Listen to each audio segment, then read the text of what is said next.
Hey y'all, it's me again. Thanks for coming back. Welcome back to my YouTube channel. I just want to first really thank you for your time and your energy.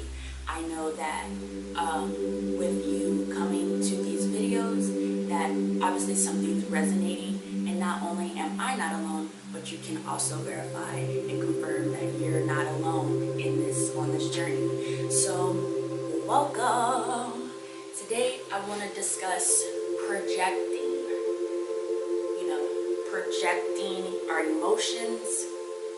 Yeah, just projecting, okay? So projecting.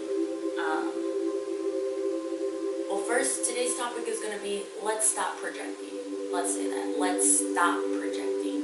What is projecting? How do you know when you're projecting? So my idea of projecting, the best visual example I can give is, think of a projector. When you put in the CD or whatever the case may be, whatever you want to project onto the screen, your wall, that's what it's doing. It's projecting what's inside to the outside world, right? So a lot of us are subconsciously projecting what's on the inside out in our environment without us even knowing or realizing it subconsciously. I already said that. So let's hear a great example of projecting. Me, I can only speak inspired through experience, right? I know that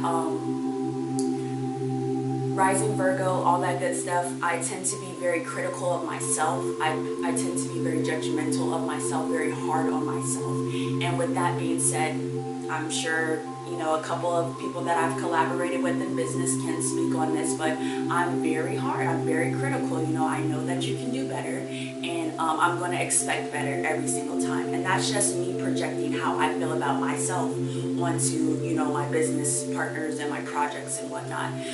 Another example in which we all usually project, or maybe we've experienced this, is in a relationship when your partner is always like, oh, you're cheating, or I feel like you're not in love with me anymore, or all these things. You've heard it before, but don't take it so personal. Don't take it personal, because again, going back to my previous video, 90% of people are just projecting what they feel on the outside onto us. That's what we do, and a lot of us are living in pain, living in anger, living in the past. So that's just what's giving off. Projecting is just kind of another way for us not to take responsibility for what it is that we need to change about ourselves. Instead, we project that we feel like we make other people feel less, or we make other people feel like they need to change, or like they're the problem, when in all honesty and hindsight, it's us. We need to dive deep, dig a little deeper, tune into self, connect with self, to go ahead and break down these emotions, these walls, these triggers. Really, that's what it is. So, yeah, projecting.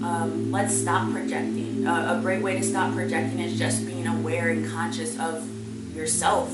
Again, these videos are all going back to the basics of, they all go back to the same thing, and that's really, being conscious of self, being tuned in with yourself, to be able to be aware of when you're kind of acting in the ego and when you're acting as in your true nature, as your true self. So being conscious of your thoughts, being conscious of your triggers, being conscious of your emotions and whatnot, and really just being honest with yourself, wanting to take on that responsibility. Like, hey, you know what? I'm tired of always having these same outcomes with individuals, or just in my friendships or relationships. What is it about me that I need to change? What is it about me? It's not them. If we continue to point the finger at everybody else, we're going to be very, very lonely. We're going to be very, very disappointed. We're going to be very, very, we're going to be angry, disappointed, alone. If you really can't take the time to just, and it's not a bad thing, you guys. It's not a bad thing at all, for you to realize, hey, maybe it was actually me, you shouldn't feel embarrassed or anything like that. You should be really happy. You should feel really proud of yourself to be able to recognize this. And once you recognize it, I always say, once we know, we can only do better, right? So don't be embarrassed. Don't feel guilty or anything like that. I have a tendency to always feel really guilty when I go through these self-reflections, and you know, I tend to reach out to these individuals when it's like, you know, it's just for you to learn from. You know, basically, don't expect people to allow you back in their life either after you go through these reflecting phases. It's completely fine. Now we know, and now we can do better. So when it comes along our path the next time, you know, we know we're not projecting. We don't want to project. You know what I'm saying? We want to take full responsibility for our actions and our thoughts and our energy. We want to take full responsibility in every moment, in every experience. You know what I'm saying? So yeah, that's all I have for today in regards to projecting. Let's stop projecting and let's just start taking responsibility. You know what I'm saying? That's the only way we can be better. That's the only way we can do better, is just to do something different rather than pointing the finger. You know, go ahead and look in the mirror one time. And it starts there. It has to start somewhere in order for that change to occur. So if you have any questions, any comments, make sure you leave them down there. Make sure you check out all my other previous videos. I really don't know if my videos are like coming up along. No, but check out my previous videos. It's been really great. Again, I really appreciate your time and energy. If you haven't already, please subscribe. Get these notifications of this good love. Let me love up on you. Let me love up on you every day. All right. So one love, peace, love, light. Mwah. Beautiful people. I'm out.